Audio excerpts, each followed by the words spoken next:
Hi everyone, my name is Todd Cook and I want to thank everybody for coming out today. I look around this room and I see a lot of community leaders, volunteers. I think we're all a part of the same team. We're all being a part of the solution rather than part of the problem. And so we have more similarities in that we all have goals, we all have ambitions, and we've all made mistakes.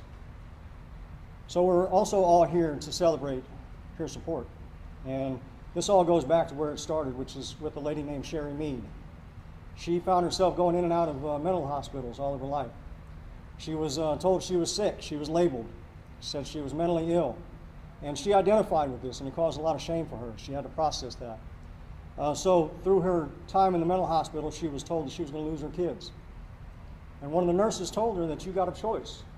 You can choose to be a mental patient for the rest of your life, or you can be a social worker. And maybe you can choose in the next 10 minutes. That's how she told her.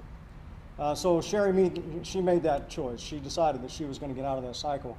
And she found that through honest, open dialogue with peers, that became a very powerful way for them to actually work through that without having a patient and a doctor relationship going on. It was similar to an AA program. So it allowed them to then be their own support system. And so we found through peer support what we have now in this institution, that we have very similar things going on. As people incarcerated, we've been labeled in a lot of different ways. I look in the group of guys that are a part of my peer support crew, and there's 11 of us that are convicted of first-degree murder. We've been labeled in a lot of different ways. Incorrigible, worst of the worst, scum of the earth. I think these guys transcend those comments. They overcome those labels.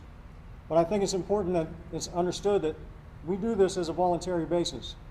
We are the leaders in this community in here, and we are the ones that are trying to strive for being a part of that solution.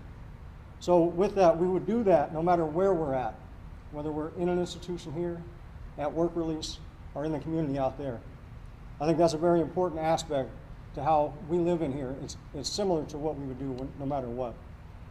So we talk about in peer support how we view life in our day-to-day life, however we see things, and some of that is through different lenses. And if you see things through a lens of fear, you always see what can go wrong versus what can go right. Peer support tries to look through lenses of hope and possibility. So we try to change that dialogue and look at what can we do to make something better in the future for both of us. This is a mutual relationship. There's no power dynamics in a peer support relationship.